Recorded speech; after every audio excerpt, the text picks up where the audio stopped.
Welcome back. It became clear very quickly that Saturday night's explosion in Manhattan was a terror attack and no accident. But New York's governor and New York City's mayor seemed to downplay it initially.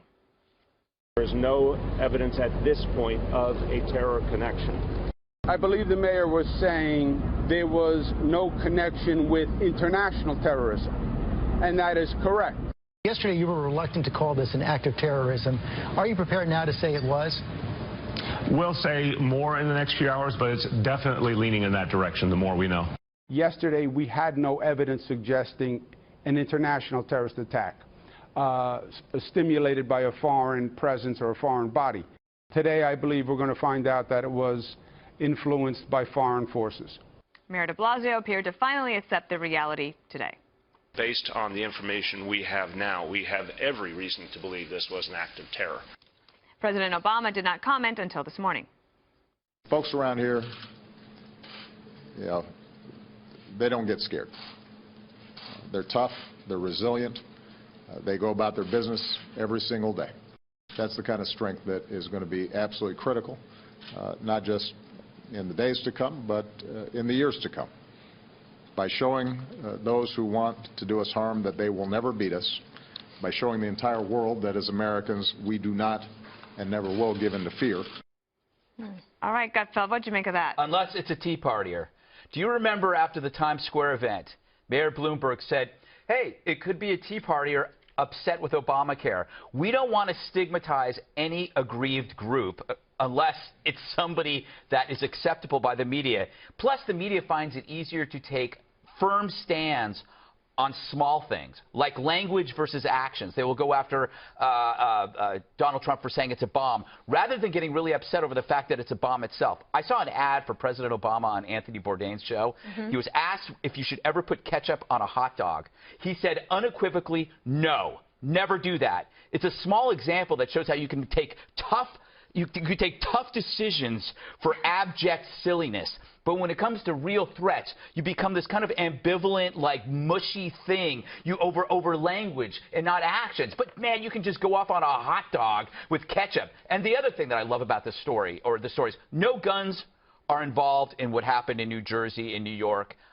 So it creates a challenge for the left.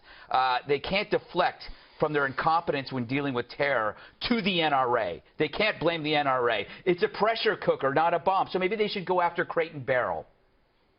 Okay, that was weird. But I like the ketchup analogy. The ketchup one is I'm going to take a interesting. stand. What? No, I like it. I see your point, and I think that you are possibly going to run for mayor of New York. We can convince you to do so at some point. Probably immediately. I'll be your speechwriter. I know, you'll be good. De Blasio has the gift for understatement, or was he just hoping that it would turn out to not be the case? He has the gift for cowardice. That's what he does. He is a feckless leader. He has definitely not done any good for New York City. This is a guy, I think, I can't wait for him to be out of office. And this was an example this weekend of how he handled this. And he is literally frightened of words. And tall and big as he is, he's frightened of words. Words scare him because he is trapped by ideology, which makes him an ineffectual, cowardly leader, and not one that a city like New York City needs. And furthermore, to me, this is not a war of narrative, but this is a war of, culture, of idea, of religion, let's be honest, and those that would follow radical Islamic terrorism and those that would not. People that crucify children and bury people alive and drown them in cages and light them on fire, and those that would not. Or was de Blasio just trying to be calm and just like everything's okay, New York City? Well, you were reporting it live on the air on Sunday morning. Here's the paradox. In their effort to make sure that nobody gets too uptight about it, nobody gets too worried, they scare the hell out of all of us because their euphemism is read for what it is, which is dishonesty. They're lying to us and we know it. Contrast de Blasio's response to Governor Cuomo's response. They're not that different politically. But Cuomo's smart enough to understand this is a political loser. Cuomo wants to run for president if Hillary loses. And so he understands if he gets out there and equivocates, that's a deal killer. But why are they doing it? What are they afraid of? Right.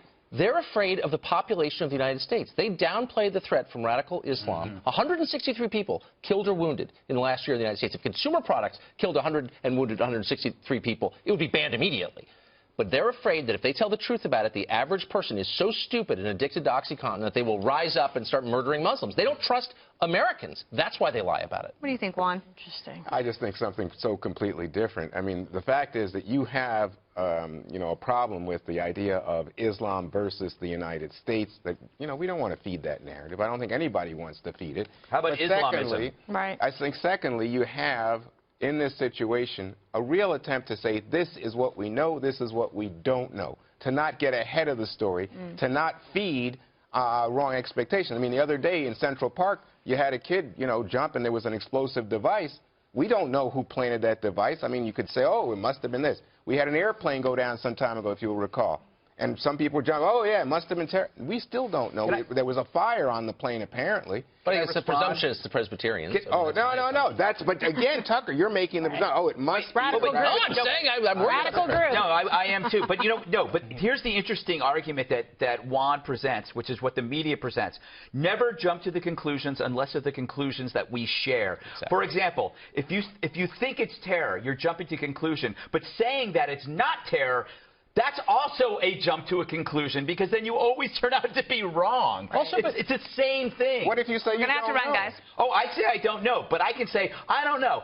But I have a feeling. When I see a bomb, and I have a feeling I know what it is. Nobody would tell judgment when cop shootings. And look at Germany and Angela Merkel and the results of this political correctness and uncontrolled immigration. How's it working out over there? And then we're also always worried about a backlash. I mean, imagine getting hit by a car and you're injured, and the first thing you worry about is, well, I hope the driver's premiums don't go up. That's not how you think. That is how a backlash works. And we're going to have more from you because you're next. Thankfully, there were no casualties from this weekend's terror attacks. But